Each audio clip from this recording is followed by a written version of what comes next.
Bom dia, pessoal. Todo mundo está me ouvindo?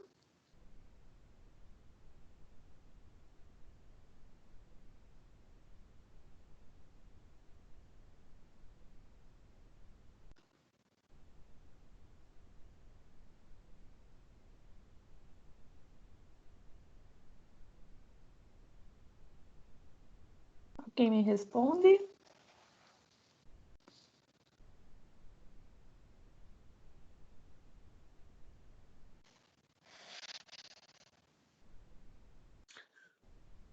Bom dia, pessoal. Oi, Sheila. Tudo bem? Tudo certinho. Bom dia. Vocês estão me vendo, pessoal? Sim, professora. Então, tá bom. Gente, então, hoje, como eu expliquei para vocês lá no nosso grupo do WhatsApp, a professora Cristi pediu para que a gente fizesse um fechamento do semestre, do bimestre com vocês, do primeiro bimestre, porque na próxima semana, nesse dia e horário, vão estar disponíveis para vocês no AVA, na aula 1, um link que vai servir nesse momento como nossa avaliação final do bimestre, tá? Então, ela é uma avaliação montada com questões de múltipla escolha e que, na totalidade, eles valem 1000 pontos, tá? Eu queria primeiro abrir para vocês para perguntas, e aí a gente vai utilizar do livro didático, né? Que é o mesmo material que vocês têm aí no AVA de vocês, para a gente ir correndo o livro e discutindo, né? Eu queria deixar essa aula mais aberta.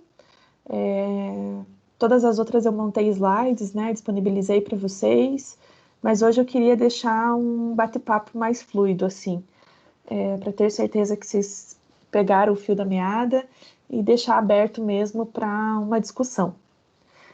Então, eu queria ouvir de vocês, gente. Vocês já tiveram oportunidade de ler o livro? Já fizeram as atividades de pós-aula? Vocês estão com alguma dúvida? Querem fazer algum comentário?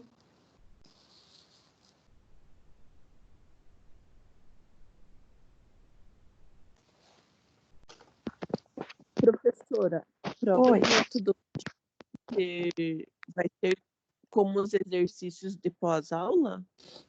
Vai, no mesmo estilo. Ele é o enunciado, aí tem múltiplas escolhas. Das múltiplas escolhas, uma resposta é a certa. Entendi. Aí eu acredito que a prova vai ter aí mais ou menos 10 a 15 questões, tá? Bem.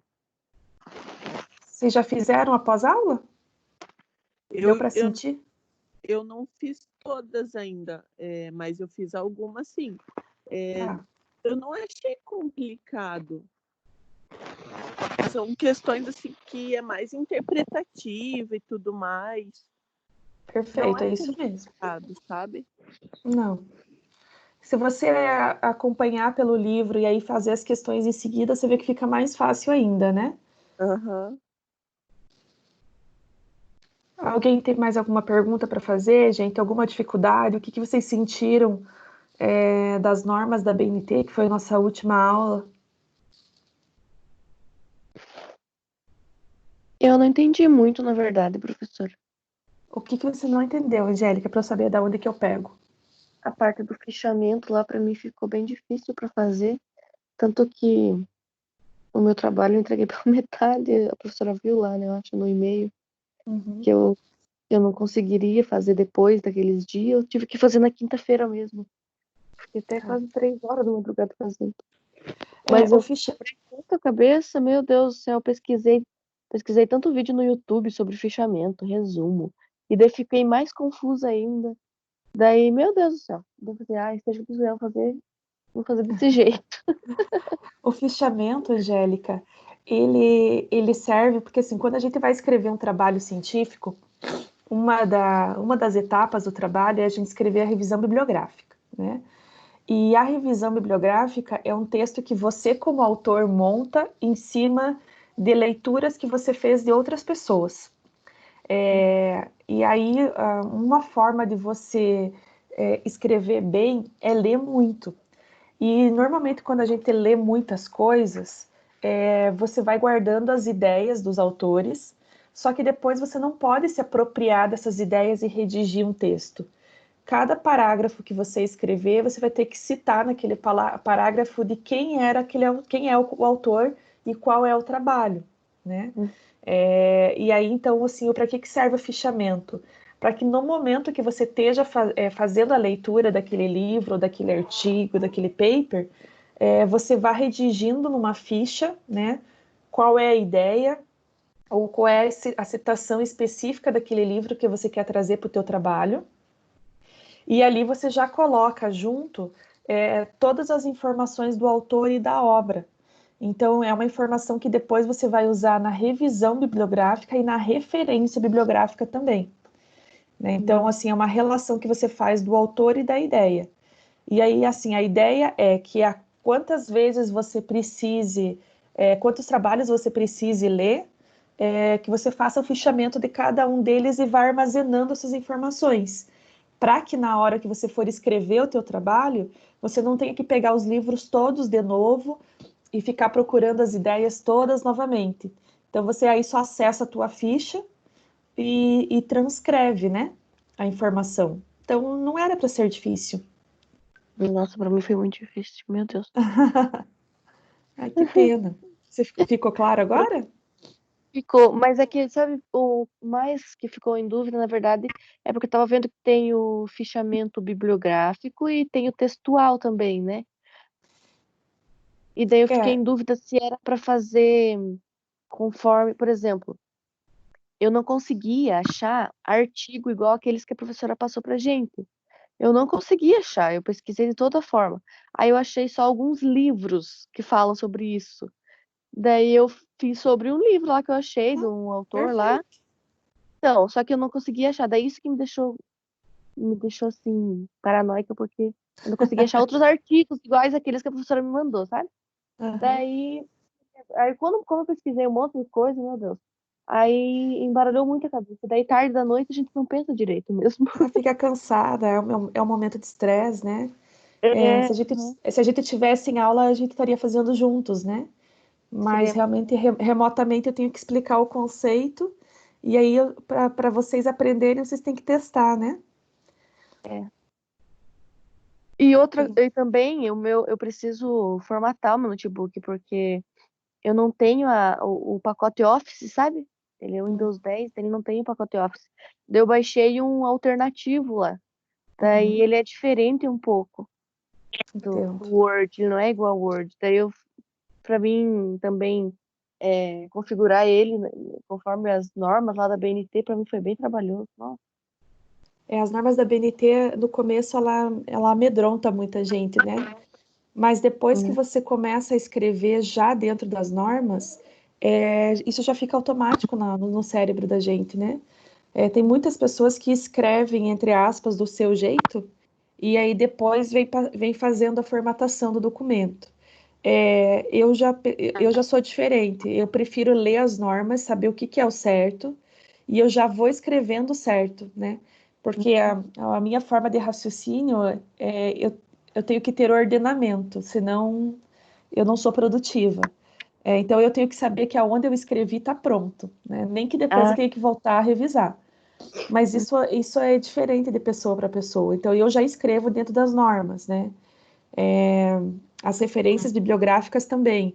Eu já deixo escrita certinha.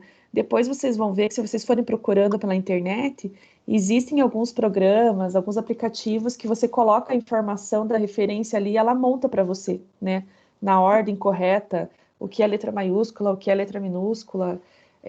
Mas eu particularmente gosto de deixar já certinho, de saber o que é certo ou errado, até porque a gente, como professora, tem que corrigir isso, né? Então, ficar voltando nas normas o tempo todo é desgastante. Mas para vocês que estão iniciando aí essa jornada científica, é, é bacana vocês terem isso sempre à mão, né? né? Vamos Quem ver. mais, gente? E o fichamento, por exemplo, por ser um material que eu vou utilizar, eu já preciso escrever no fichamento como eu vou utilizar no meu texto. Eu só faço, por exemplo, eu posso copiar e depois ter a íntegra do documento. Posso fazer isso, né, professora? Sim, isso aí é um assunto que eu quero trabalhar com vocês já no nosso próximo encontro, depois das provas, né? Então, por exemplo, eu passei uma das normas da BNT para vocês, que dentro da mesma norma, ele explica para vocês como fazer citações e como escrever as referências, né? Então, por exemplo, gente, dentro dos trabalhos, existem duas formas básicas de se trabalhar, depois elas desmembram, né? Então, a primeira delas é a gente trabalhar com uma citação direta ou com uma citação indireta.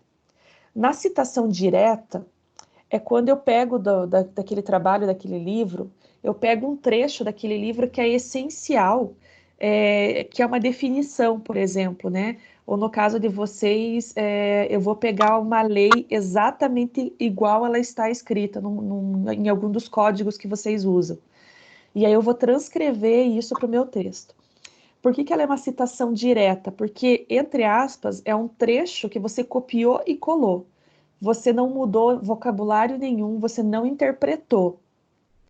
E assim, ela serve justamente para isso.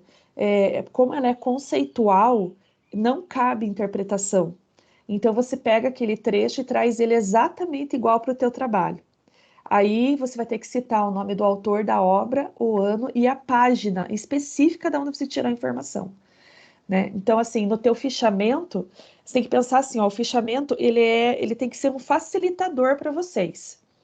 Ele não pode ser entendido como mais uma etapa do processo, entendeu? Porque senão fica cansativo. Vocês vão ver, gente, que depois que vocês acostumarem a escrever trabalho científico, o fichamento você pula, porque você já tá tão no automático aquilo que você leu e já vai começar a produzir o teu texto, né? O fichamento é essencial no começo e para quem gosta de ordenamento. Daí vai fazer isso para o resto da vida, né? É simplesmente para você não perder tempo tendo que voltar atrás do mesmo trabalho. Enfim, então assim, a citação direta é essa. Você pegou o trecho específico do texto e trouxe para o trabalho, sem mudar nada. E aí até vocês vão ver que a forma de escrever é específica. Você vai escrever entre aspas, por exemplo, porque você está copiando a ideia, né? E só não é um plágio porque você está colocando o nome do autor, o ano e a página da obra, e a obra vai estar citada lá nas referências. Né? Aí uma outra forma de escrever que todo mundo acha muito mais interessante, e aí o pesquisador pode, pela sua escrita e dando personalidade ao texto, é a citação indireta. Né? Então, na citação indireta, eu pego e leio, e aí eu posso estar falando de uma página, gente, eu posso estar fazendo isso por capítulo, eu posso estar fazendo isso de uma obra inteira, e existem várias possibilidades, né? Então, assim, por exemplo, eu li a primeira página aqui do trabalho. O que eu entendi dessa página, né? Qual é a informação que o autor quis passar para mim nesse trabalho, nessa página que eu estou lendo? Aí eu vou transcrever isso com as minhas palavras, com a minha interpretação, tá? E coloco isso no fichamento e depois eu vou levar isso pro trabalho científico, né? Então, por exemplo, no fichamento, como é para mim, não tem problema nenhum eu escrever na primeira pessoa, porque você está fazendo uma anotação para que ela sirva para você, né? Quando você escreve um trabalho científico, por exemplo, você nunca vai escrever na primeira pessoa, eu acho, eu verifiquei, eu descobri, e nem nós. É sempre na terceira pessoa. Foi feito, foi realizado, foi estudado, foi conduzido, foi verificado. Né? Porque foi um terceiro que fez isso. Você só está lendo o que ele fez e está transcrevendo para o teu texto. Tá? Então, o fichamento ele pode ter essas duas características, né? Então, de você transcrever a ideia igual, real, então uma citação direta, ou você fazer uma citação indireta, que é você captar a ideia do trabalho, o objetivo do trabalho, traz a informação que você precisa para o teu fichamento, para você poder guardar o trabalho, ou, por exemplo, você foi na biblioteca fazer isso e você estava fazendo, então, uma pesquisa pelo livro físico, né? Então, você vai lá, faz o teu fichamento, guarda, para você não precisar ficar voltando no livro. Você tá dando para entender? Sim. Então, a ideia do fichamento é essa. Ela pode ser um processo, né? Ela pode fazer parte da tua rotina de escritor, né? De pesquisador, como ela pode ser uma etapa inicial para você aprender a fazer o processo, e aí depois que você tiver isso automatizado na cabeça, você segue sem o fichamento. Entendi. Então, eu acredito que para essa atividade que eu fiz para a professora, eu errei o fichamento, porque eu não mudei o texto, porque eu pensei que como era um documento que só eu vou utilizar, que esse documento não vai para frente, não vai ser publicado, nada, eu peguei as partes que eu achei interessante dos textos que eu achei e falei, não, vou deixar, e se um dia eu utilizar, eu mudo. Até porque quando a gente começa a fazer essa parte das referências e tudo mais, a gente começa a ler e tal, não significa que a gente vai usar tudo que a gente colocou ali no nosso texto, né, professora? Não, porque às vezes mas você não... acha uma... Isso, mas você não fez errado não, Sheila. Na verdade, você vai trazer para o teu fichamento as informações que você acha que vai ser importante para você, tá? Entendi. Não está errado, é exatamente isso. A questão é que você pode transcrever para o fichamento já no formato que você vai usar, ou você Entendi. traz a ideia para o teu fichamento, e daí na hora de fazer o trabalho científico você formata como citação direta ou como citação indireta. Tá? Entendi. Então não está errado, não. O fichamento é como se fosse um resumo das ideias, tá? A ideia de você formatar o fichamento é facilitador da próxima etapa, né? A única coisa que estaria errado no fichamento seria se você não levou para ele todas as informações da obra que você leu, entendeu? Então, ali no fichamento tem que ter o nome do autor ou dos autores, o nome do livro, o capítulo do livro, a edição, o ano, a página. Aí, se você não fez isso, aí realmente o fichamento perdeu o sentido, né? Não, entendi sim. Beleza. Mais alguma Professora, dúvida, gente? Pode mas falar. olha só como que é as coisas, né? Eu já fiz as disciplinas de metodologia em uma graduação, num curso de pós-graduação e no meu mestrado. Eu fiz 3 vezes. Eu nunca tive fichamento em nenhuma dessas 3 disciplinas. Em todas elas foi abordado a metodologia diferente. Então, eu nunca tinha trabalhado com fichamento. Eu também, eu fiz, né? Eu tenho uma graduação, também fiz mestrado, fiz doutorado e recentemente terminei uma pós. E assim, nunca fui doutrinada a fazer o uso do fichamento, né? Mas dentro da metodologia científica da gente aqui aparece, né? Essa possibilidade. E aí, assim, eu fiquei me questionando, porque a minha graduação, mestrado e doutorado foi em agronomia, né? E aí eu fiz uma pós agora na parte de inovação e gestão de pessoas, que fica mais próxima do curso de ADM, né? Que aí seria um curso das ciências sociais. E eu já senti muita diferença. Aí, quando fui convidada agora para ministrar a metodologia científica para vocês, e via, né, uma disciplina AMI, que tem o livro didático acompanhando, que eu fui verificando essas possibilidades, né? Então, eu percebo assim, Sheila, não sei qual que é a tua primeira graduação, mas eu acho que em algumas áreas fazem mais uso disso, né? Então, eu acho que a pedagogia, a história, e aí eu entendi que talvez para o direito isso tenha fundamento também, né? O que você fez como primeira graduação? Eu sou química, mas todas as minhas especializações foram na parte de ambiental. Então, eu sempre trabalhei na parte de ambiental. Por isso que talvez por ser mais exata, como também a agronomia talvez por isso que nunca abordem esse tema, sabe, professora? Mas eu achei bem interessante. Porque realmente ajuda a guardar a informação. Porque assim, até foi um dos slides que eu mostrei na última aula para vocês, né? É a questão de como a gente armazena a informação, né? Então, no começo, por exemplo, eu vi que se eu conhecesse o fichamento antes, eu teria feito uso dele, sabe?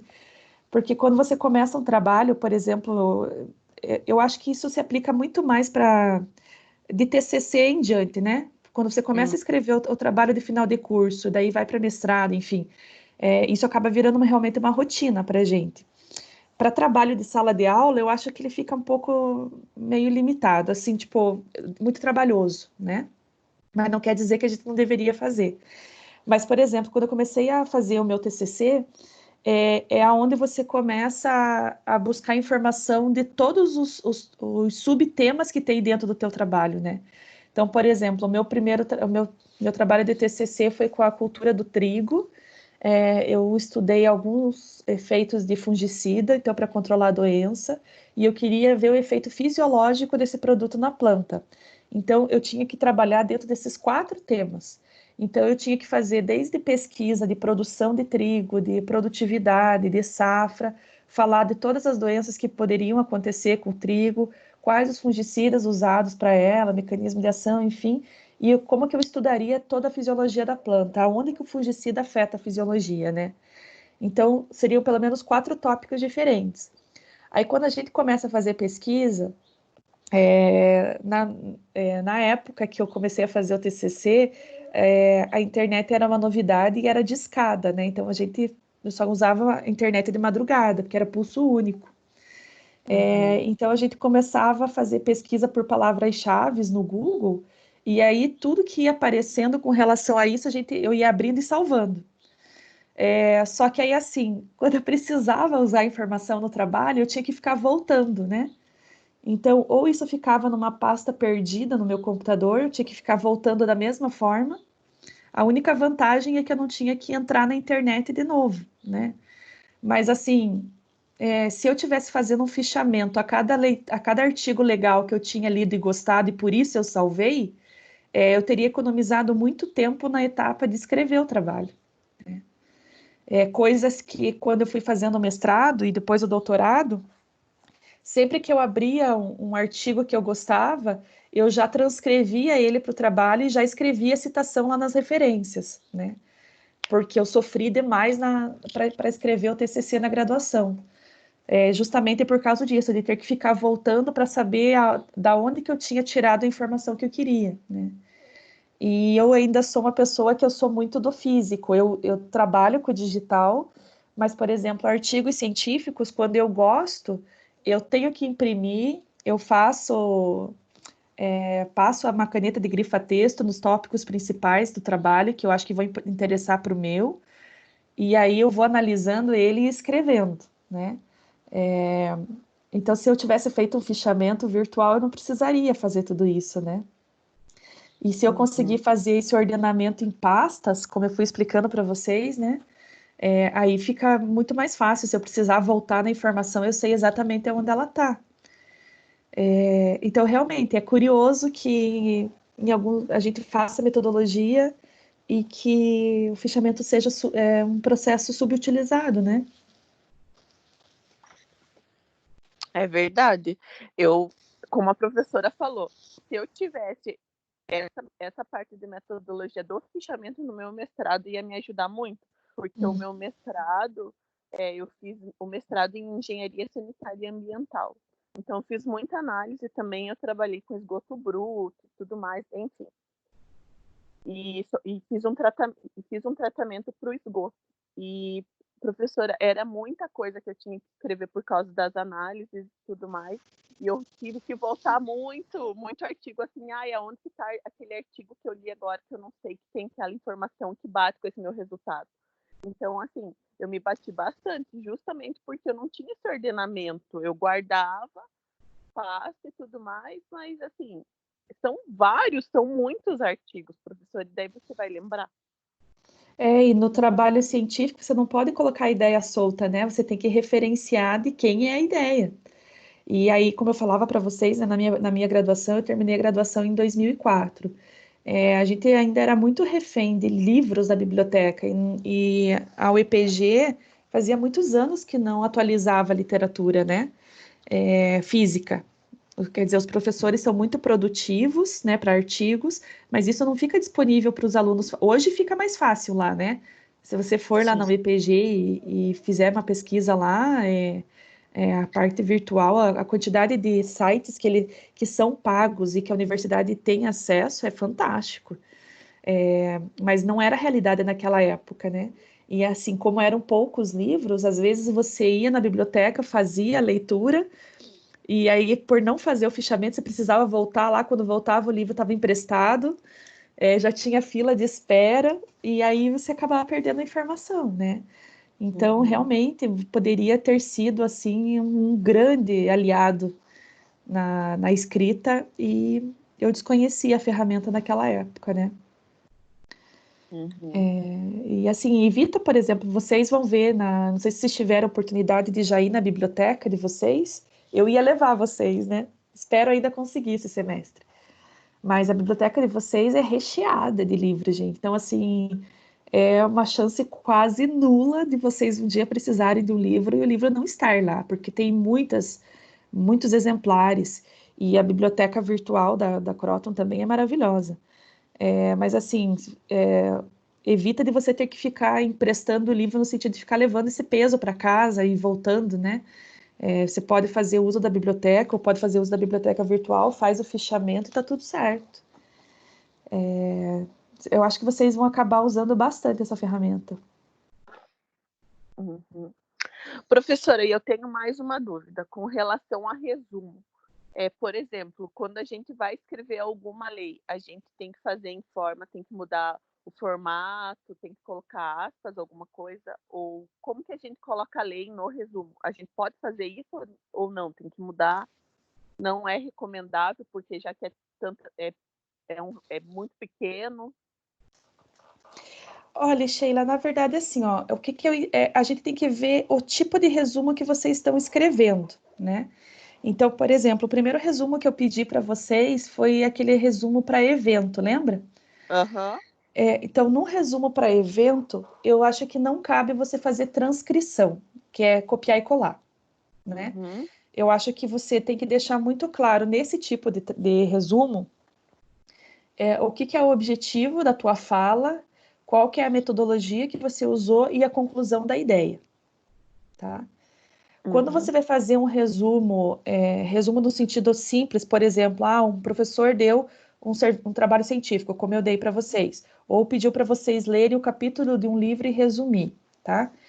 Ali a ideia é que você vá trazendo para o teu texto o que você foi conseguindo captar das melhores informações. Você vai selecionar, né? Então, o que é o resumo? É você reduzir o número de palavras e manter a mesma ideia. Então, se você pensar assim, o que é o título de um trabalho científico? Ou o que é um título de um livro? Ele é o menor resumo possível daquela obra. Entendeu? Então, assim, a ideia do resumo é que você vai conseguindo trazer isso. Se em algum momento tiver algum item que seja essencial ser transcrito, você vai ter que transcrever. Mas a ideia é sempre que você interprete, né? Você interprete aquilo. Eu acho que é o essencial. E, assim, o resumo, ele nada mais é do que isso que a gente está comentando, né? Você trazendo as ideias do autor, você só vai reduzindo o número de palavras que ele usou, que é diferente de uma resenha, onde você vai emitir a tua opinião sobre aquele texto, né? Então, no resumo, eu acho que a gente tem que tomar esse cuidado, né? Você está resumindo uma obra. O resumo é redução de palavras. Para você emitir a tua opinião sobre o assunto, ele cabe mais uma resenha, na minha opinião, né? Na minha opinião.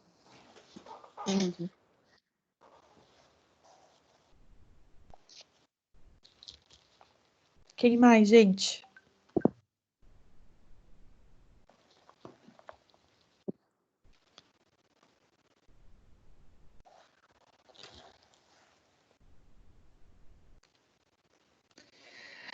Pessoal, então assim, eu vou pegando aqui pelo livro para ir comentando com vocês, né? Para ficar menos monótono, assim, de ficar aparecendo só os slides para gente. eu vou comentando, então, capítulo por capítulo do que a gente foi estudando até agora. Se vocês forem tendo dúvidas, até porque teve pessoas que entraram no curso depois que as aulas já tinham começado, vocês vão questionando, tá bom? E eu só vou passar capítulo por capítulo para que a gente não tenha dúvida de alguma coisa que não tenha sido falado, tá? Então, assim, gente, eu tô pegando aqui com vocês, tá?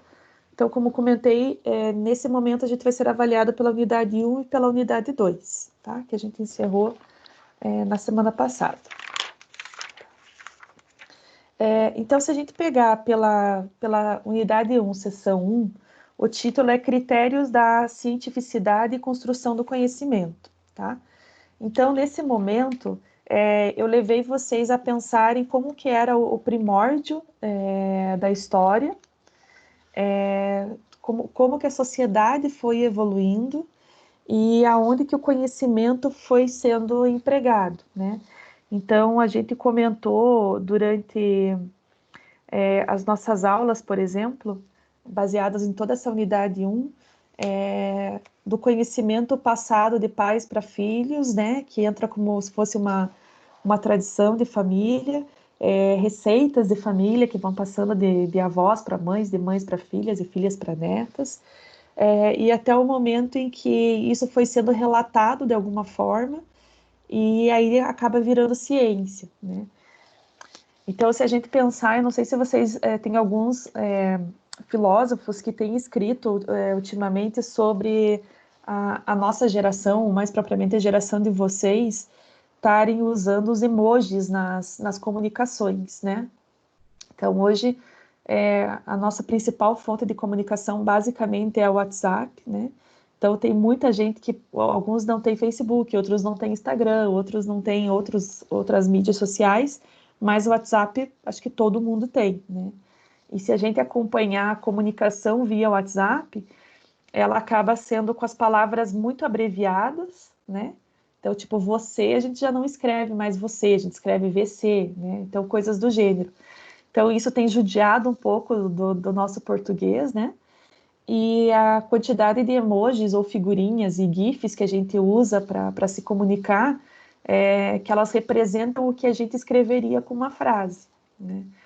Então, tem muitos filósofos que estão escrevendo, se vocês entrarem no YouTube, vocês vão ver muitos vídeos e palestras sobre isso, dizendo que a gente está regredindo a idade da pedra, que é quando as pessoas registravam através de desenhos, né, nas paredes das cavernas, informações que elas queriam que os descendentes tivessem acesso, né? E como não existia uma língua escrita naquele momento, a representação era só à base de figuras, né? Então, os pesquisadores têm feito essa comparação entre aquele momento onde não se tinha o conhecimento e hoje, quando você tem o conhecimento da escrita e você abre mão de escrever para voltar a se comunicar na forma de desenhos, né? Então, eu acho interessante a forma do livro captar essa essência, né, da onde que veio a escrita e como que isso foi se transformando em ciência, né, aonde que as pessoas foram usando da informação como racional, entendendo que aquilo é importante para a sua vida, né. Aí partindo para a unidade, para a seção 1.2, que chama tipos de conhecimento senso comum, ela evidencia exatamente isso, né. O que é uma informação que é senso comum, que a gente entende como verdade, mas que ela nunca foi testada, e aonde que ela passa a se transformar em ciência propriamente dita, né? Então, o que a gente conhece hoje em dia, que você recebeu informação de alguma forma, mas que você não sabe se cientificamente aquilo realmente tem algum valor, né?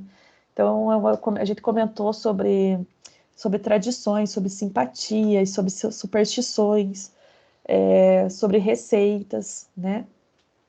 Então, todo mundo tem um quê de cientista, né?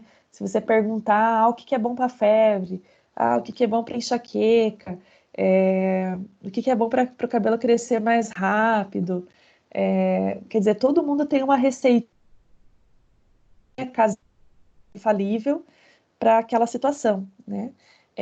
Enquanto que nem todas elas realmente vão ter funcionalidades, né? Alguma delas tem crença.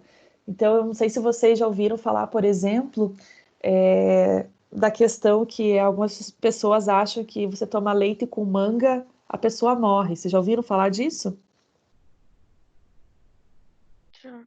Já? Então, assim, não sei se vocês sabem de onde que vem essa teoria, né?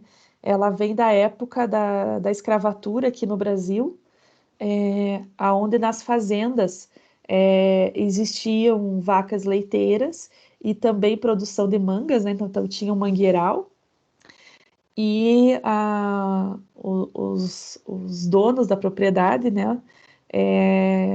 Soltavam essa informação para os negros que se eles tomassem leite e comessem manga, eles iam morrer. E por que eles fizeram isso? Para que eles não consumissem do leite nem da manga do produtor, né, do fazendeiro. Então, eles soltaram esse misticismo para evitar que eles comessem e bebessem do leite, comessem a manga e bebessem do leite, e com isso eles preservassem a sua produção. Só que isso é uma coisa que acabou caindo no popular. Isso acabou virando senso comum, de tanto que até hoje nós conhecemos isso, mas não sabemos de onde vem essa teoria. E se você perguntar para as pessoas um pouquinho mais velhas que nós, tipo os nossos avós, se vocês perguntarem sobre beber leite com manga, eles vão dizer para você nunca fazer isso, que você vai morrer. Então é uma questão de senso comum e que não tem fundamento científico nenhum, né? Isso não é uma verdade. Então, eu acho interessante a gente passar, né, por esse caminho da metodologia científica, né? Aí, na sequência, gente, a seção 1.3 fala dos tipos de pensamento voltando ao filosófico, né? Então, o filosófico, ele quer explicar para a gente do porquê que aquilo existe, da onde que aquilo vem, né? Ele começa a estudar os comportamentos e começa a entender a ciência como uma utilidade pública, né? Então, eu lembro que em sala de aula eu até passei para vocês alguns vídeos do Pondé e de outros filósofos, né? Que eles realmente escrevem e falam muito sobre esse comportamento humano, que fala da onde que eu vim, do porquê que eu existo, qual que é a minha função na sociedade, como que eu entendo o comportamento humano, né? A área de vocês dentro do direito, ela vai estar sempre esbarrando ou se misturando com essa parte voltada ao filosofal e ao psicológico, né? Para você, às vezes, desmembrar e estudar um crime, montar uma peça para defender ou para acusar alguém, você vai ter que entrar muitas vezes na psique humana, né? Entendendo como que a pessoa pensa, por que ela reagiu daquela forma, né? Até para você estudar os crimes, os serial killers, né? A psicopatia humana, que o psicopata comete muitos crimes. Então, eu acho que essa questão do filosofal vai sempre fazer parte aí do dia a dia de vocês, né? E isso vai dando parâmetro para o próximo passo, que é o conhecimento científico, né? Que ele é provado pela ciência. E aí foi aquele momento de aula em que a gente começou a falar sobre a cultura da felicidade. Lembram disso? Que eu perguntei para vocês se vocês eram felizes e a gente ficou algum tempo discutindo sobre isso, sobre que conceitos que eu levo em conta se eu sou feliz, né? Então, o ser feliz e o estar feliz são condições diferentes, né?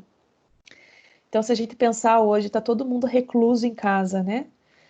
Isolado. Então, isso não é uma condição de felicidade para a maioria das pessoas. Mas levando em conta todo mundo que está tendo mortes na família por causa do coronavírus, que não consegue velar, ou parentes que fizeram viagens para o exterior e não conseguiram voltar, é uma outra tensão, é uma outra condição de infelicidade, né? Então, assim, às vezes o fato da gente ter saúde, quem já passou por um problema grave de saúde na família, por exemplo, e hoje vive um estado de saúde, dar um valor específico para isso. Isso passa a ser uma moeda de felicidade, né? As pessoas que hoje estão empregadas diante de tanto desemprego que está acontecendo em virtude do coronavírus, também é uma condição de felicidade, dá uma estabilidade familiar. Ok, eu estou em casa, eu não estou na convivência com os meus amigos, eu não estou tendo uma vida social, mas não está me faltando nada, né? Eu estou conseguindo pagar as minhas contas. A questão de não estar faltando alimento para a gente no supermercado. Nesse momento de infelicidade que é o coronavírus, eu posso ter atributos de felicidade, porque não falta comida, eu não estou passando fome, né? Então a gente começou a discutir sobre parâmetros de felicidade, não esses, né? Porque naquele momento a gente ainda não estava sofrendo tanto com isso. E aí eu levei vocês ao estudo da felicidade interna bruta, né? Que eu apliquei um questionário com vocês, aí a gente fez com a turma, e no momento que a gente ia fazer com a faculdade, a gente entrou em isolamento social. E aí vocês acabaram fazendo esse questionário aí via internet com amigos, com parentes de vocês, né? E o fato de vocês aplicarem um questionário, gente, ordenado, onde cada questão tinha pontos, aonde você conseguia ter um score de felicidade, e aí depois vocês justificaram as respostas de vocês, ali vocês já aplicaram ciência. Então vocês saem da filosofia, que é falar sobre, né? E você aplica a ciência, que você transformou aquilo em dados científicos, né? Então, com aquele trabalho da cultura da felicidade, a gente acabou encerrando a unidade 1, né? E aí, caminhando então aqui para a unidade 2, né, do livro de vocês, aí ela acaba falando dos tipos de pesquisa, né? Aí, dentro da primeira sessão, que é a sessão 2.1, ela fala da pesquisa como conceituação, né? Então, aí a gente foi conversando sobre os tipos de pesquisa existentes, a gente foi entendendo que existe um roteiro para isso, né? Então, eu fui levando vocês a entender que toda pesquisa ela nasce de um problema, né? E aí a gente escreve sobre a problemática, e tem que existir uma justificativa para você estar fazendo esse trabalho, né? Qual que é a finalidade que ele vai ter, para que ele vai servir para a sociedade. Aí ele acaba tendo uma metodologia, que é a forma com a qual você vai redigir esse estudo. Então, etapa por etapa, né? Eu vou começar a fazer a pesquisa bibliográfica, ok. Como que eu faço a pesquisa bibliográfica? Eu vou fazer ela de forma virtual, eu vou fazer ela por livros. Se eu for fazer de forma virtual, o que eu vou usar como palavras-chave, né? Diante do esboço que eu vou ter, como que eu vou filtrando para chegar em informações de qualidade, tá? Se vocês lembrarem, gente, a nossa primeira aula, eu já perguntei para vocês a gente fez uma pesquisa sobre o rosto de Deus, lembram disso? E aí a gente foi lá para o laboratório de informática, justamente para fazer pesquisa. Então a gente falou, por exemplo, sobre as fake news, né? Então, como que a gente seleciona trabalhos para usar na nossa pesquisa científica que não sejam fake news? Então, eu passei vídeos para vocês de dicas de tipo de textos ou de sites que vocês devem evitar, né? Então, a gente falou, por exemplo, de manchetes sensacionalistas, a gente tem que evitar, sites onde ele traz informações comerciais, que quer vender informação, né? Vender um produto, a gente tem que evitar. Aonde tem muita propaganda, né? Então, o site está sendo patrocinado, a gente deve evitar. E aí a gente acaba caindo realmente em trabalho em sites científicos, de revistas científicas ou de eventos científicos, né? Então, com isso, eu tenho alguém que se responsabilizou pela informação que foi gerada, e então tá lá o nome do autor, o nome da obra, a submissão do trabalho. A gente não chegou a comentar ainda, né, mas é assunto da nossa disciplina. Quando você faz a submissão de um trabalho para um evento ou para uma revista científica, não é só você submeter o trabalho que você vai ter o aceite, né? Esse trabalho vai ser revisado por 2, 3 ou até mais pessoas, para saber se você escreveu dentro das normas, se tem coerência no teu texto, se você atende os pré-requisitos daquele evento ou daquela revista, né? Se eles reconhecem a tua metodologia, se a metodologia do trabalho como verdadeira, e se tudo isso tiver ok, você recebe o aceite da publicação do teu trabalho. Às vezes esse aceite é que teu trabalho está perfeitinho, então do jeito que você mandou vai ser submetido, e algumas revistas acabam devolvendo o trabalho para o autor, para que façam algumas correções sugeridas pelos revisores, né, científicos, e aí você faz uma nova submissão para esse trabalho ser aceito, né? Então, na última aula, por exemplo, eu dei um link para vocês sobre os anais do evento do CIJA, que é um evento do direito na Unopar, né, de Ponta Grossa. Então, ali, aqueles trabalhos que eu falei para vocês escolherem um para ler, para resumir, para fazer os fichamentos, passou justamente por esse processo. Então, foi um grupo de alunos que escreveu o trabalho sobre a orientação de um professor.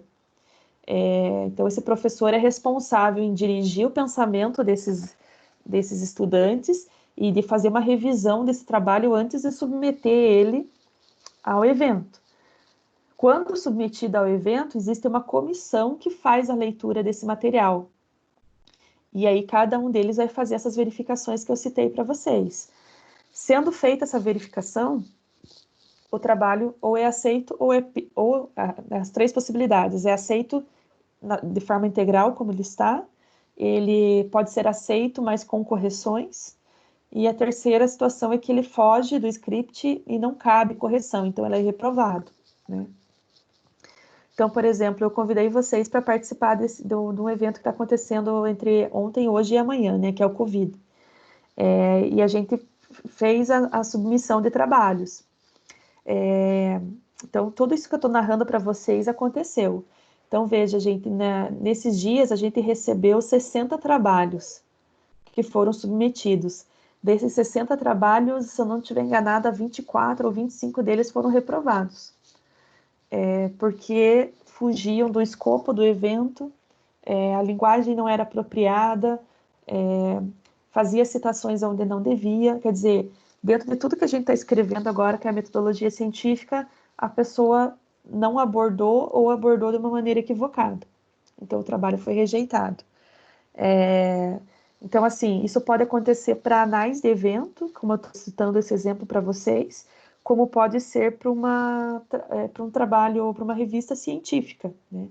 Então, alguns trabalhos de professores de vocês, às vezes eles são tão importantes e o professor fica tão especialista naquilo que acabam redigindo livros ou capítulos de livro, né? Se eu não estiver enganada, a professora Cristi fez no último sábado uma live pelo Facebook com o coordenador da faculdade de Anhanguera, em São Paulo, onde ele escreveu sobre mistenásia, se eu não estiver enganada, né? Então, assim, isso é muito corriqueiro quando a gente está trabalhando nessa área científica, do conhecimento científico. Então, nada melhor do que um livro para fundamentar aquilo que você escreveu, né? Então, eu comentei com vocês numa aula também que eu também publiquei um livro já, que é justamente sobre o tema da minha monografia e, consequentemente, da minha dissertação. Então, eu comecei a estudar na monografia, gostei do tema. Quando eu fui para o mestrado, eu continuei estudando aquela linha de pesquisa. E aí, no final, além da minha monografia, eu acabei publicando o tema como livro, né? E pretendo fazer a mesma coisa, apesar de eu já ter terminado o doutorado há algum tempo, é uma linha tem muita pouca referência, então eu quero publicar, estou precisando de tempo para ordenar isso na forma de livro, né? O meu trabalho da pós-graduação, que foi sobre a forma de gestão, também recebi um convite para escrever um livro sobre ele. Então, assim, para a gente que é pesquisador, que gosta dessa área, isso é um prêmio para a gente, né? Ser uma referência naquilo que você está conduzindo. Eu espero, sinceramente, que se vocês gostam de ler e escrever, que vocês também sejam sigam esse caminho, que sejam premiados aí com livros no nome de vocês, tá? Isso fundamenta o conhecimento científico, né? Então, essa parte de fazer o ordenamento das ideias, ela é essencial. Então, como eu comentava com vocês, é a gente partir de um problema, achar uma justificativa, escrever uma metodologia, desenvolver o trabalho, né, para que você consiga ter os resultados. Aí a gente discute esses resultados e conclui a obra, né? Então, isso seria o escopo de um trabalho científico, né? E aí até eu coloquei isso para vocês na forma de slide, e aí depois é aí que acabam entrando as normas da BNT, né? Que aí elas vão achando uma forma e um ordenamento, porque não basta eu ter isso nos trabalhos científicos, eu tenho que ter sempre na mesma sequência, para que cada um não escreva do seu jeito, né? Então, é muito importante dentro de trabalhos científicos a gente desenvolver o nosso jeito de escrever, no sentido assim de você ir dando personalidade para a tua escrita. Só que mesmo você tendo personalidade, você tem que seguir um roteiro. E esse roteiro, quem nos dá é justamente, hoje por consenso, né, na pesquisa, é a ABNT, né? Então, ela organiza o documento, ela formata o documento. Então, se vocês viram ali naquelas normas que eu passei para vocês, ela diz desde como que você configura uma página do Word, o tipo de letra que você deve usar, o tamanho de letra que você deve usar, o que é ajustado para a direita, o que é ajustado centralizado, quais são as informações chaves para você colocar na capa de um trabalho, na folha de rosto de um trabalho, na forma de escrever, como que você cita um autor, lá nas referências, qual que é a ordem, que aí a gente usou isso no fichamento também, né? Qual que é a ordem com que eu devo escrever as informações? Então, sempre o nome do autor primeiro, sendo o sobrenome antes do nome, o nome do livro, em seguida o capítulo específico, qual que é a edição, qual que é a cidade, qual que é a editora, qual que é a página, ou quantas páginas tem o livro, né? Então, isso é uma ordenação. Se a gente pegar uma informação que não seja de livro, que seja da internet, né? A gente vai explorar isso mais no segundo bimestre. Como que eu faço uma citação de alguma coisa que eu achei na internet? Então, eu vou colocar a palavra-chave a primeira palavra que aparece no trabalho que eu estou lendo. Se tiver autor, é o autor primeiro. Se não tiver o autor, é um site genérico, ou de alguma empresa, ou de alguma livraria, enfim. Eu pego a primeira palavra, aí eu vou colocar disponível em, 2 pontos, coloco o link da onde eu tirei, ponto, acesso em, dia, data e ano. Algumas referências pedem para que a gente coloque até o horário que foi tirado. Por que disso, gente? Porque se um dia aquele site cair do ar, ou for tirado, ou for atualizado, você está respaldado tecnicamente de que você fez a citação correta para aquele dia, né? Então, esse tipo de segurança e de ordenamento que a BNT nos dá é justamente para que o trabalho seja científico, né? Porque se a gente não seguir essas ordens, essas normas, não tem como ser configurado como ciência, né? Aí eu até coloquei em um dos slides e pedi para que vocês fossem ler, era sobre um capítulo específico que a gente teve sobre tipos de metodologia, né? Então, quando que ela é descritiva, quando que ela é qualitativa, quando que ela é quantitativa, e aí ali o livro de vocês cita exemplos, né? Quando que você faz teste com pessoas ou com coisas, então qual que é a metodologia que deve ser utilizada, e como que você faz a escrita dessa no teu trabalho científico, né? Então eu pedi para que vocês tivessem esse livro sempre à mão, que vocês baixassem ele, até vocês comentaram comigo que ele estava disponível para vocês na biblioteca, né? Então isso faz parte desse ordenamento. Daí na sequência, gente, veio o assunto de resenhas, né?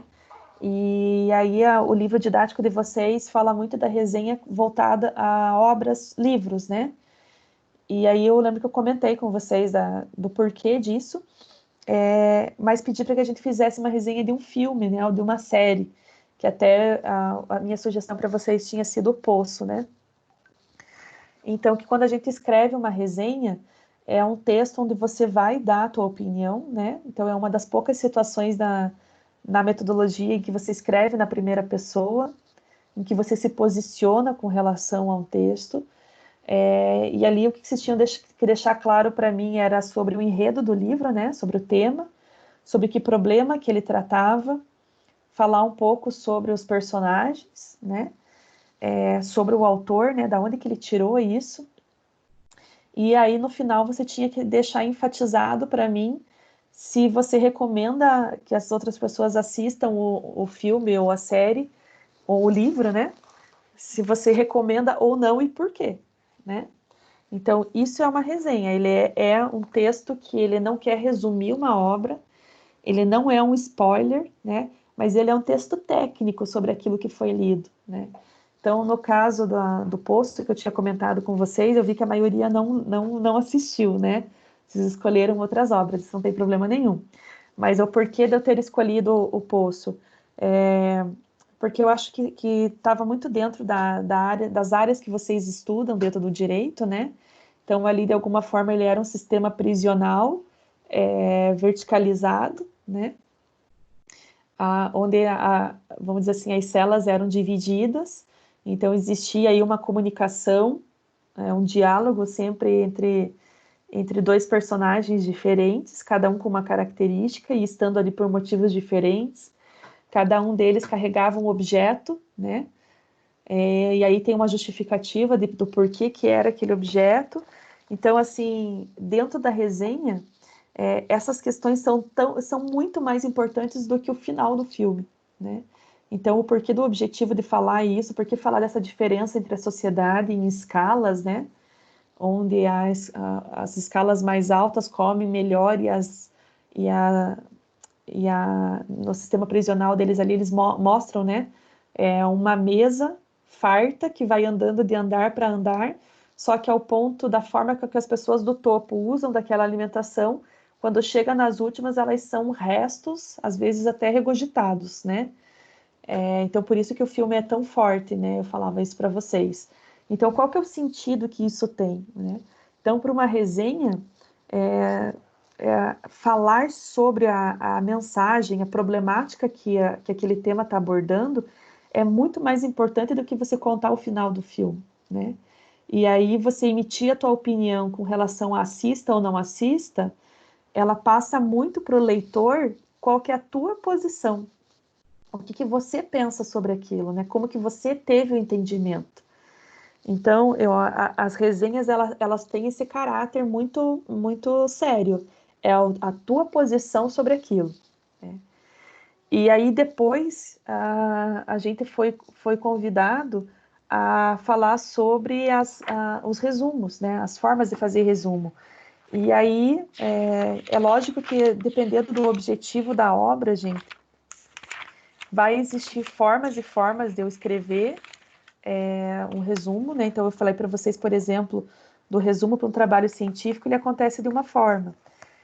Dentro do link do CIJA que eu passei para vocês, vocês também puderam observar um trabalho científico, né? Um artigo escrito, onde a apresentação do artigo é um resumo daquela obra, né? Então, ele tem que ser um resumo do que eu vou ler para frente. Então, por exemplo, quando eu pego um trabalho desses na internet, por exemplo, para que serve esse tipo de resumo? Eu vou ler esse resumo porque ele tem que ser substituto ao trabalho na íntegra.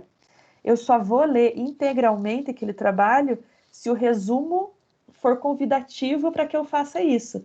Às vezes o resumo já respondeu o que eu queria saber, eu não preciso ler o trabalho inteiro, né? Mas, não, o resumo é bem atrativo, é o tema que eu estou escrevendo, é o meu TCC, ou um trabalho que eu fui convidada a fazer.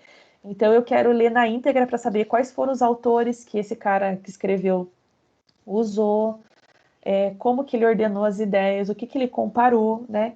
Então, eu quero ir a fundo, aí eu vou ler o trabalho. Mas se eu não quero ir a fundo, só o resumo ele já me traz a ideia do trabalho, né? E aí eu posso ir para um resumo mais simples, que a gente é convidado a fazer desde o ensino médio, que é ler um texto ou ler um trabalho e resumir ele. E aí é a nossa etapa inicial da aula, que foi onde vocês perguntaram, né? Então, o resumo nada mais é do que eu ir abreviando as ideias com volume limitado de palavras. Então, vocês viram que tem normas da BNT só sobre como escrever resumos, né? Dentro de trabalhos científicos. Então, uma das coisas que a BNT limita, por exemplo, é o número de palavras. Então, imagine a gente chegar no final do nosso semestre, né, daqui 2 meses, e eu dizer para vocês, ó, gente, agora vocês vão resumir para mim o livro didático de vocês. Então, se eu pegar aqui o livro de vocês hoje, ó, ele está com 218 páginas, tá? Se eu pedir para vocês usarem a norma da BNT, vocês têm que reduzir esse trabalho de 218 páginas em 500 palavras, né? Então, como que vocês vão fazer isso? Então, a ideia é que vocês vão ter, dentro dessas 250, 500 palavras, tem que estar contemplada todas as seções do livro, você não pode pular assunto nenhum, né? Então, aqui no nosso caso, ó, nós temos 4 unidades, dentro de cada unidade eu tenho 4 seções, né? Então, nesse ultra resumo, eu tenho que, pelo menos numa linha ou num parágrafo que você escreva, tem que estar contemplado seção a seção para ser um resumo da obra, né? E o resumo não é uma resenha, você não está emitindo a tua opinião, você só está reduzindo as ideias do autor às ideias básicas, né? E veja, gente, que o resumo, ele é tão importante que o resumo do trabalho ou o título do livro, ele tem que ser uma representação da ideia principal. Então, quando eu pego o livro didático de vocês aqui e leio metodologia científica, eu não estou lendo só o nome da disciplina, eu estou lendo o menor resumo possível sobre essa ciência, né? Então, isso vai acontecer com vocês em todas as disciplinas que vocês tiverem, além da minha, né? E aí depois, assim como a Sheila, como eu, e pode existir outras de vocês que já têm outra graduação, quantas graduações vocês fizerem, ou qual caminho de pós-graduação você seguir, seja estrito sensu ou lato sensu, vocês vão continuar falando e escrevendo sobre ciência, né? E aí, então, a gente finalizou, gente, em eu passando para vocês as normas da BNT sobre as referências bibliográficas, sobre a escrita de resumo, sobre trabalho científico, né? Então, assim, eu pedi para que vocês fizessem a leitura para entender sobre o formato, sobre a norma, para vocês aprenderem a escrever certo, né? E também não posso deixar de revisar com vocês um tema da última aula, que foi a gente conversar sobre plágio, né, gente? Então, a ideia da gente fazer o fichamento, da gente fazer um resumo, da gente escrever um trabalho, é lógico que a gente só vai conseguir ter habilidade para fazer isso em cima da literatura, de muita leitura, de muito estudo, vindo de outras pessoas, né? Então, quando a gente vai escrever sobre algum assunto, é lógico que você escreve sobre o que você aprendeu, mas o teu aprendizado é com base no conhecimento de outras pessoas. Então, a gente precisa, né, deve fazer uma questão de ética, a gente referenciar o autor daquela obra. Então, se vocês pegarem a norma da BNT sobre referências bibliográficas, vocês vão ver, gente, que tem como a gente referenciar o óbvio para nós, que é trabalho científico, livro, artigo, mas eu tenho como referenciar uma série de TV, eu tenho como referenciar uma música, eu tenho como referenciar uma palestra, existe como vocês referenciarem uma aula que vocês assistiram, né? Eu tenho como referenciar desde livro, artigo, até a internet, existe como eu fazer, e ali as normas da BNT vão explicar como que você faz isso, né? Como que você ordena o pensamento e como que você organiza as informações da obra e do autor. E isso é fundamental para que a gente não cometa plágio, né? E o plágio, o que que é? É você se apropriar da obra ou da ideia de uma pessoa, né? Então, isso é ilegal, imoral e crime, né? Justamente é crime por ser ilegal. E aí a gente pode responder legalmente por isso. Então, assim, às vezes, né, por exemplo, eu pedi uma resenha para vocês. Você pegou uma resenha pronta da internet. Foi em algum site desses que entrega trabalho pronto, ou mesmo alguma pessoa que publica conteúdo. O cara tem um blog, por exemplo, em que ele escreve resenhas sobre todos os livros ou filmes que ele lê. E aí você muito espertamente vai lá e pega aquela resenha pronta e manda para tua professora, tá? Então, se eu pego aquilo e coloco num programa antiplágio, ou se eu pego um trecho do teu trabalho e copio e colo no Google, ele já vai me levar direitinho para onde você tirou aquela informação. Então, se você escreveu um trabalho com aquela resenha e assinou com o teu nome, você já cometeu um crime, porque o trabalho não é teu e você não fez referência ao autor, né? E isso é muito grave. Tanto eu posso te incitar criminalmente, como eu posso avisar o autor que você fez isso e o autor te processa, tá? Por apropriação indevida.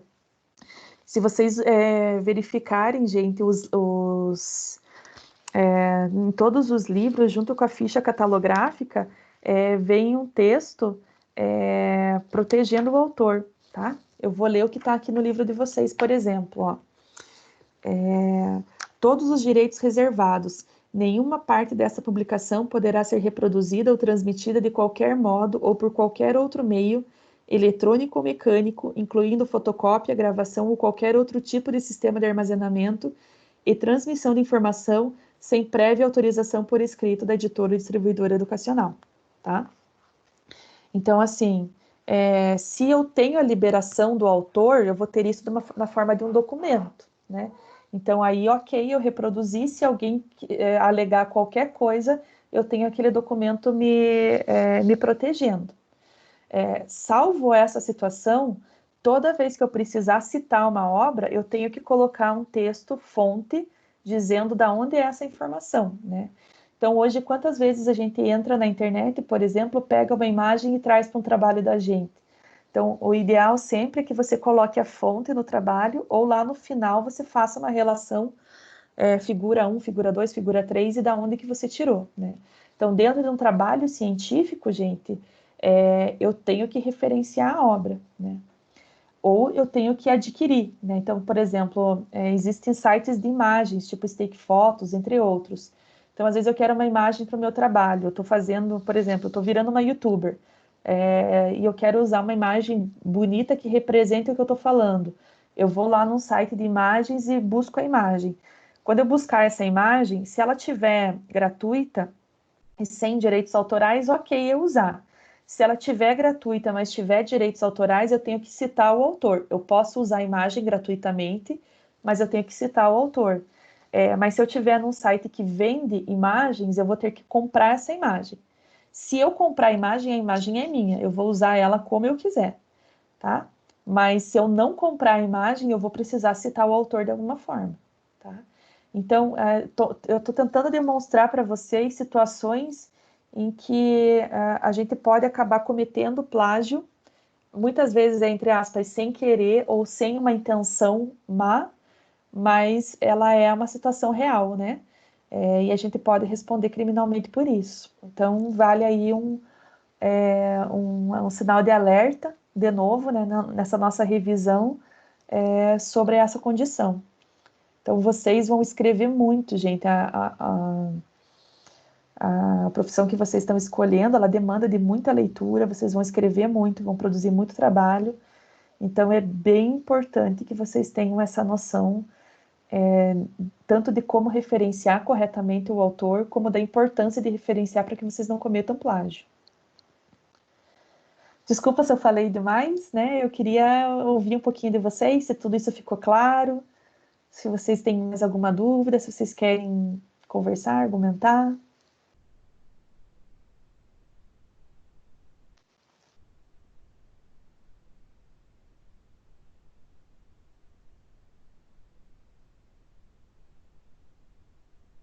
Para mim tá tranquilo, professora. Tá? Para mim também, professora. Então tá joia. Gente, então Vamos ver assim, na se prova. Gente, a prova não é para ser nada difícil, tá? Ainda mais por ela ter esse formato virtual, é aquilo que eu falei para vocês. Olhem o livro didático, vejam as questões que aparecem nele, vejam as atividades de pós-aula, tá? O intuito dessa avaliação que a gente vai fazer agora não é nenhuma pegadinha, é só realmente fundamentar aquilo que a gente leu, né? Então, eu reforço para vocês que vocês não façam a prova sem ler o livro, tá?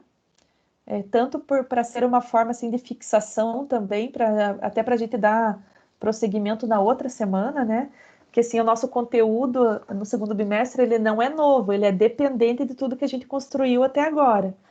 Então, o fato de vocês tirarem um tempo para estudar mesmo o tema, ele vai ajudar muito a gente daqui para frente, tá? Uhum. Tá bom. Tá? Professora, Tem trabalhos que vocês me enviaram, gente, que eu ainda não consegui fazer todas as correções, né? Mas assim que eu faça, eu vou dando devolutiva para vocês, né? Eu vou respondendo o que for por e-mail. E com relação às notas do segundo bimestre, que tem coisas que já tem que entrar no segundo, porque eu já estourei os 1000 pontos do primeiro. Isso não abriu para mim ainda, tá? Então, assim que abrir, eu já faço a publicação das notas de vocês. Alguém ia perguntar alguma professora, coisa? eu estava vendo ali nas notas, qual que é o resumo simples? O resumo simples é aquele modelo do evento Covida que eu mandei para vocês. É a primeira aula ao vivo, né? Eu acho que eu não consegui entrar. Eu entreguei um modelinho para vocês do evento e vocês tinham que redigir para mim naquele formato, que ele era bem simples mesmo, de até 250 palavras. Que é uma das formas de resumo que a BNT permite, né? Mas esse trabalho foi só para aqueles alunos que estavam na aula, né, professora? Foi esse trabalho? Foi, porque eu dei um prazo para eles entregarem, né? Daí quem não estava na aula e não viu a aula não tinha tempo hábil para me entregar, tá? É que eu vi lá que estava ausente, mas eu não sabia qual que era. Então é esse. Isso. Uhum. Tá. Tá joia? Uhum. Pessoal, se vocês não tiverem mais dúvidas, então a gente encerra por hoje a nossa revisão do primeiro bimestre. Reforço que vocês estudem, façam a parte de vocês. E aí, na semana que vem, vocês entram na nossa disciplina, na aula 1, reforço com vocês, tá? Vai ter um link de avaliação. Vocês clicam nesse link e fazem a atividade, tá? Ali, no finalzinho do mês, vocês já vão estar com essas notas postadas no portal de vocês. E aí, se vocês tiverem alguma dúvida, né, a gente faz uma devolutiva dessas respostas no nosso primeiro encontro do segundo bimestre, tá? Aí a gente conversa um pouquinho da prova, eu tiro dúvida que vocês tenham com relação a erros e acertos. E aí a gente já, na mesma aula, já começa o segundo bimestre. Perfeito? Uhum, beleza. Então tá bom, gente. Obrigada por hoje. Se vocês quiserem, gente, dentro da nossa página do Facebook, lá no Par in Action, eu estou divulgando as palestras que estão existindo dentro do Covida, né?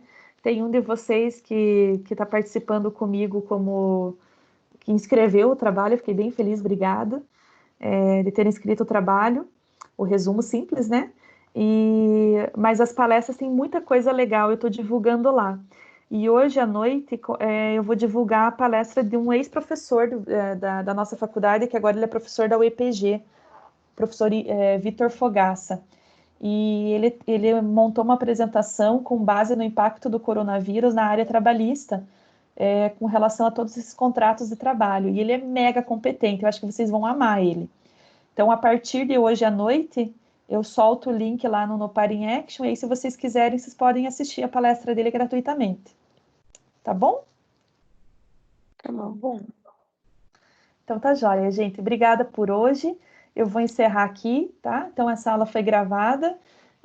Eu vou baixar ela, faço o upload dela no YouTube E assim que o upload termina, eu já posto ela na nossa aula. E aí, se vocês quiserem, vocês podem rever essa aula quantas vezes vocês quiserem, tá bom? Tá. Ok, obrigada.